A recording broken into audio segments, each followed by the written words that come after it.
प्रिय दर्शकों, सादर अभिनंदन वंदन। मैं आचार्य विनोद आप सबका अपने चैनल चंद्र फैक्टर पर स्वागत अभिनंदन करता हूं। आज प्रस्तुत हूं गुरु बृहस्पति के वक्री प्रभाव को लेकर के मेष राशि पर पड़ने वाले प्रभावों को। आज का यह प्रेडिक्शन कह लीजिए या विश्लेषण कह लीजिए तो मेष राशि और मेष लग्न के लिए है। यदि आपकी चंद्र राशि मेष है या लग्न मेष है या आपकी नाम राशि मेष है तो आप आज के इस प्रेडिक्शन को देख सकते हैं। यह आपके लिए उपयोगी हो सकता है। मित्रों, गुरु का वक्रित्व काल प्रारंभ हुआ है 4 सितंबर से और बहुत महत्व दिया जा रहा है इस गुरु के वक्री काल को, जो 4 सितंबर से 118 दिन यानी 31 दिसंबर तक रहेंगे। क्या बात है इस वक्री काल में? ऐसा क्या कुछ बड़ा होने वाला है जो इतना महत्वपूर्ण है? हम इसी की चर्चा करेंगे। बात करते हैं मेष राशि की। तो मेष राशि में ही गुरु हैं और राहु हैं जो चांडाल योग बन रहा है और वही गुरु वक्री हो रहे हैं। मेष राशि में बनने वाला यह चांडाल योग अब समाप्ति की ओर है, क्योंकि राहु आने वाले 30 अक्टूबर को राशि परिवर्तन करेंगे और राशि परिवर्तन करके अपनी उल्टी चाल चलते हुए मीन राशि में यानी मेष राशि के 12वें भाव में चले जाएंगे। तो इस कारण वर्तमान समय में राहु का अंश बल लगभग समाप्त हो गया है, मृत प्राय हो गए हैं। इस वजह से गुरु को, जो धर्म के कारक हैं, धन के कारक हैं और इस मेष राशि में 9वां भाव यानी भाग्य के भी कारक हैं, उनको मुक्ति मिली है, उनको थोड़ा सा आराम मिला है जो राहु की जकड़ में फंसे हुए थे। अब आराम मिलते के बाद ही तत्काल गुरु वक्री हो गए। वक्री होने का अर्थ प्राचीन समय में कुछ ज्योतिषियों ने उल्टा सीधा पढ़ाया लोगों को कि वक्री ग्रह उल्टा चलता है, लेकिन वर्तमान ज्योतिष जो कि शिक्षित वर्ग का ज्योतिष है, तो गुरु वक्री नहीं चलता बल्कि गुरु की गति धीमी हो जाती है, या कह लीजिए वक्री हुए ग्रह की गति धीमी हो जाती है और वह पृथ्वी के सबसे नजदीक हो जाता है अपनी कक्षा में चलते हुए, तो उसी को वक्री काल कहते हैं। अर्थात गुरु अब थोड़ी धीमी गति से चल रहे हैं। तो जब ग्रह धीमी गति से चलेगा और पृथ्वी के नजदीक से चलेगा तो उसका अत्यधिक प्रभाव पड़ेगा, क्योंकि तेज गति से चलता हुआ तो प्रभाव कम आता है। तो यह वक्री काल की विशेषता है। अब मेष राशि पर प्रभाव क्या पड़ेगा, तो इसको समझने के लिए हमें अन्य ग्रहों की स्थितियां देख लेनी चाहिए। बोर्ड पर आप देख सकते हैं कि चंद्रमा को छोड़कर सभी ग्रहों की वर्तमान गोचर स्थितियां उपस्थित है। जैसे कि मेष राशि में ही राहु और गुरु हैं जो गुरु वक्री हो रहे हैं, तो वही कर्क राशि में शुक्र मार्गी हो रहे हैं इसी 17 सितंबर को। पंचम भाव यानी सूर्य की सिंह राशि में स्वयं सूर्य विराजित है बुध के साथ, और 6वें भाव में कन्या राशि में वर्तमान में मंगल है। 7वें भाव में तुला राशि में केतु हैं और एकादश भाव में शनि वक्री है अपनी कुंभ राशि में। यह वर्तमान गोचर स्थितियां हैं। तो इन परिस्थितियों के अनुसार मेष राशि वालों को क्या मिलेगा, अब इसे हम समझ लेते हैं। गुरु मेष राशि में 2 भावों के स्वामी हैं, 9वां भाव और द्वादश भाव।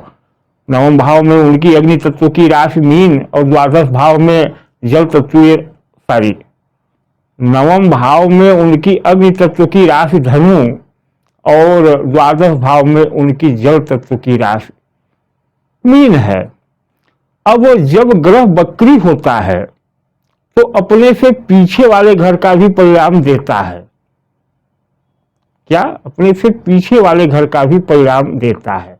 और बृहस्पति है क्या? तो बृहस्पति साक्षात विष्णु के प्रतीक हैं, विष्णु के प्रतिनिधि हैं और लक्ष्मी के कारक हैं, ऐसा ज्योतिष में कहा जाता है। अब यह बकरी गुरु जब अपने दूसरे भाव यानी द्वादश भाव का फल देंगे तो वहां जल तत्वीय राशि है और वह मोक्ष का भाव है, मुक्ति का भाव है, उसे हानि का भी भाव कहते हैं। तो चूंकि स्वयं मेष राशि में बृहस्पति भाग्येश है तो जब व्यय के भाव का भी प्रभाव देंगे जहां उनकी अपनी ही राशि है तो किसका व्यय कराएंगे? भाग्य का। अब भाग्य का व्यय होने का मतलब जैसे आपके पास पैसे तो थे लेकिन कुछ काम नहीं हो रहा था उन पैसों का, अब उन पैसों से काम होगा तो पैसे व्यय होंगे। क्योंकि अगर 12वें भाव में दूसरी राशि रहती तो परिणाम दूसरा होता, लेकिन स्वयं बृहस्पति की राशि है तो अब बृहस्पति आपके भाग्य को एक्टिवेट करेंगे। क्या करेंगे? एक्टिवेट करेंगे। जो भाग्य सुप्त अवस्था में था वह जागृत होगा। क्यों? क्योंकि राहु के जकड़न से बकरी अब मुक्त हो रहे हैं, बकरी बृहस्पति। एक तो यह प्रभाव हो गया। अब इसकी हम विस्तार से चर्चा कर लेते हैं। मेष राशि मंगल की जल अग्नि तत्व की राशि है और मंगल का संबंध है बजरंगबली हनुमान जी से। और मजे की बात है कि हनुमान जी या मंगल कह लीजिए मेष राशि के 6वें भाव में बैठे हैं जहां बुध की राशि है।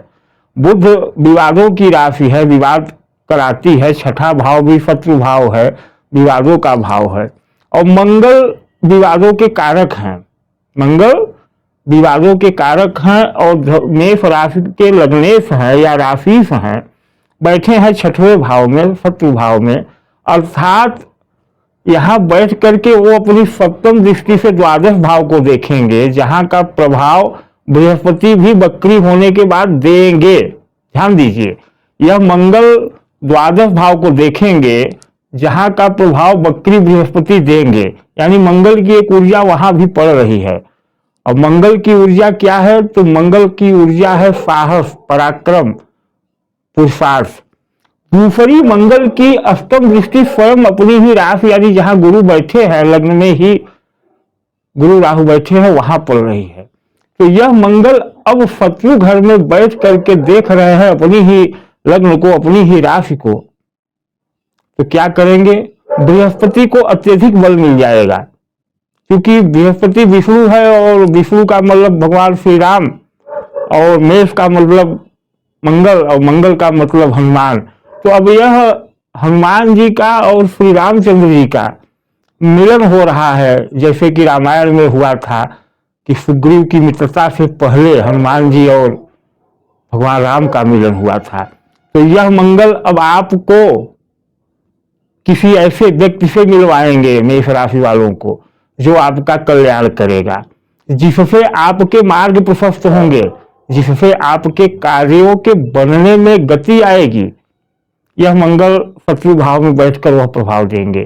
क्यों? क्योंकि चतुर्थ दृष्टि 1, 2, 3, 4 भाग्य भाव पर भी मंगल की है जहां गुरु की ही राशि है। तो गुरु की राशि को देख रहे हैं। ध्यान दीजिए, गुरु की दोनों राशियों को देख रहे हैं। नवम राशि को भाग्य भाव में, नवम राशि जो धनु है उसको भाग्य भाव में, जल तत्वीय राशि को द्वादश भाव में, और स्वयं अपनी ही राशि को देख रहे हैं जहां गुरु बैठे हैं, यानी बृहस्पति को देख रहे हैं, अपनी राशि को देख रहे हैं और बृहस्पति की दोनों राशियों को देख रहे हैं। यह बहुत ही सुखद समय होने वाला है। और मंगल यहाँ लगभग 1.5 महीने रहेंगे। इन 1.5 महीनों के बाद भी मंगल का जब गोचर आएगा तो मंगल सप्तम भाव में चले जाएंगे। तो सप्तम भाव में जाकर के मंगल फिर भी बृहस्पति को देखेंगे, क्योंकि बृहस्पति अभी यहाँ 22 अप्रैल तक रहेंगे 2024 तक। तो यहाँ से भी मंगल ऊर्जा देंगे, यानी कम से कम ये जो बृहस्पति का बकरी काल है 4 महीने का 118 दिन का, उस पूर्ण समय में मंगल की दृष्टि बृहस्पति पर रहेगी और स्वयं मेष राशि पर रहेगी, अपनी ही राशि पर। तो आपको पराक्रम और साहस तो अफराध देंगे। क्या देंगे? पराक्रम और साहस। और इस संसार में बिना साहस और पराक्रम के कुछ होता नहीं। तो जो राशि में ही गुरु के चांडाल योग बन जाने के कारण आपके अंदर एक निराशा, एक मति भ्रम की स्थिति उत्पन्न हो गई थी, अब उससे पूर्णतः मुक्ति मिलेगी, आप ऊर्जावान होंगे और आप नई ऊर्जा से नया कार्य करेंगे। और साथ ही कोई ऐसा व्यक्ति, क्योंकि यह वक्री काल आप लोगों को सभी को कुछ न कुछ देगा, तो मेष राशि वालों को कोई ऐसा व्यक्ति देगा जैसे कि भगवान श्री राम को सुग्रीव दिया और सुग्रीव को भगवान राम दिया, दोनों को जरूरत थी एक दूसरे को। तो जो व्यक्ति आपसे जुड़ेगा इस काल में भगवान बजरंगबली की कृपा से, क्योंकि राम और सुग्रीव का मिलन भी बजरंगबली के ही द्वारा हुआ था, तो आपके इस राशि में इस गोचर से 118 दिनों में जो व्यक्ति मिलेगा, ऐसा नहीं है कि वह कोई आप पर एहसान करने वाला होगा, बल्कि आप दोनों को एक दूसरे की जरूरत होगी। और जब दोनों एक दूसरे की जरूरत के अनुसार मिलेंगे तो दोनों के कार्य बनेंगे। अर्थात एक प्रगाढ़ मित्रता जैसे सुग्रीव और भगवान श्री राम में हुई थी, एक नया मित्र आपको कोई मिलेगा जिससे आपके भविष्य में चार चांद लग जाएंगे। वही शुक्र चतुर्थ भाव में अभी तक वक्री थे, तो 17 सितंबर से मार्गी हो रहे हैं। यह शुक्र भी अब मार्गी होकर के क्या करेंगे कि धन में वृद्धि कराएंगे। क्यों? क्योंकि शुक्र इस राशि में सप्तम भाव के स्वामी हैं और धन भाव के स्वामी हैं, द्वितीय भाव के। तो सप्तम भाव पार्टनर का भाव, पति पत्नी का भाव, बिजनेस व्यापार का विचार भी यहाँ से किया जाता है। जैसा मैंने कहा कि कोई नया पार्टनर मिलेगा, क्योंकि शुक्र भी अब गति में आ रहे हैं। और जा कहा रहे हैं, तो शुक्र जब चतुर्थ भाव से गति करते हुए आएंगे पंचम भाव में, सूर्य की राशि में, और सूर्य की राशि में आएंगे तो सूर्य भी परिवर्तन करते हुए कहाँ जाएंगे? छठवें भाव में, कन्या राशि में बुध की। अभी बुधादित्य योग बना हुआ है, तो सारी परिस्थितियां अब आपके अनुकूल होने वाली हैं। सूर्य का आगमन जैसे ही छठवें राशि में होगा, शत्रु भाव में सूर्य आएंगे, तो आपका आत्मबल बढ़ा हुआ है और मंगल भी यहाँ रहे, तो क्या होगा कि आप शत्रु के घर में घुस करके अपने कार्यों को सिद्ध करने की क्षमता रखेंगे, जैसे कि बजरंगबली ने लंका में घुस करके भगवान राम का कार्य सिद्ध किया था। उसी तरह से आप अब प्रगति के उस पथ पर दौड़ेंगे, क्योंकि मंगल छोटी यात्राओं का कारक होता है, पराक्रम का कारक होता है। तो अब अपने मन से भय निकाल दीजिए। बृहस्पति का यह वक्री समय और उसके बाद जब राहु का गोचर 30 अक्टूबर के बाद होगा, राहु चले जाएंगे द्वादश भाव में। तो द्वादश भाव में राहु आपको दो चीजें देते हैं। कहा जाता है कारागार योग, लेकिन ऐसा नहीं है।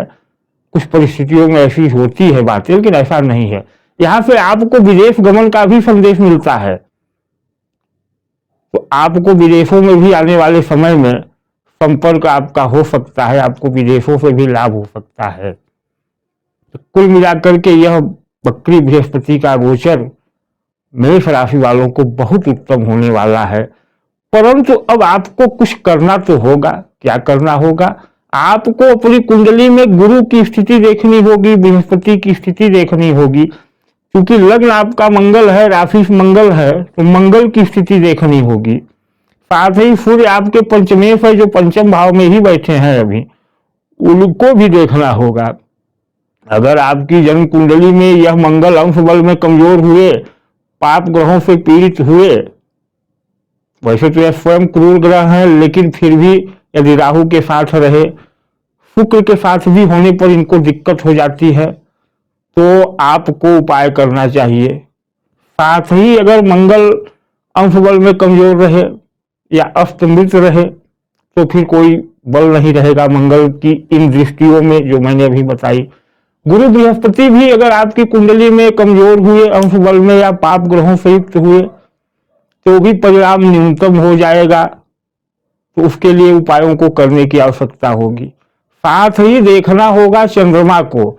इस पूरे चार्ट में चंद्रमा को नहीं रखा गया, इसलिए कि चंद्रमा बहुत तेज चलने वाले ग्रह हैं, हर दूसरे सवा दूसरे दिन राशि बदल देते हैं, तो उनको किसी राशि में नहीं रखा गया। लेकिन चंद्रमा को आपको अपनी कुंडली में देखना होगा।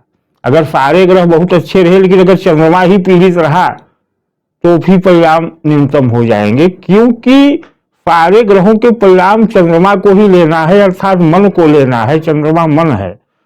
तो अगर मान लीजिए ये ग्रह पीड़ित हुए तो क्या करें?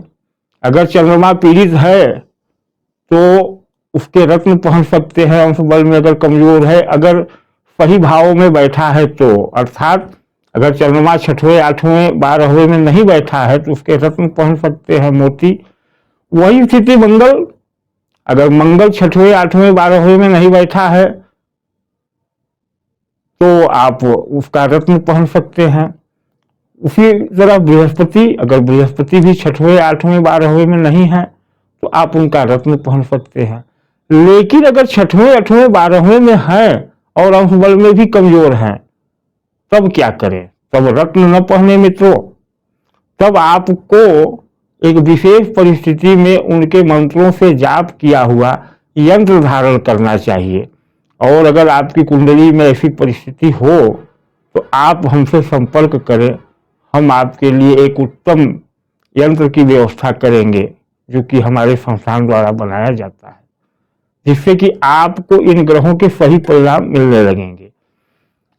शनि एकादश भाव में बैठे हैं, वक्री हैं वह भी, और अपनी ही राशि में है। एकादश भाव में कोई ग्रह हो इनकम देता ही देता है। तो आने वाले 2.5-3 साल अब आपको अच्छी इनकम मिलेगी, क्योंकि बृहस्पति शुक्र सभी ग्रह अच्छी परिस्थितियों में जा रहे हैं। तो इस गोचर का आनंद लें, और अगर ग्रह पीड़ित हैं तो उनका उपाय करें। धन्यवाद, नमस्कार।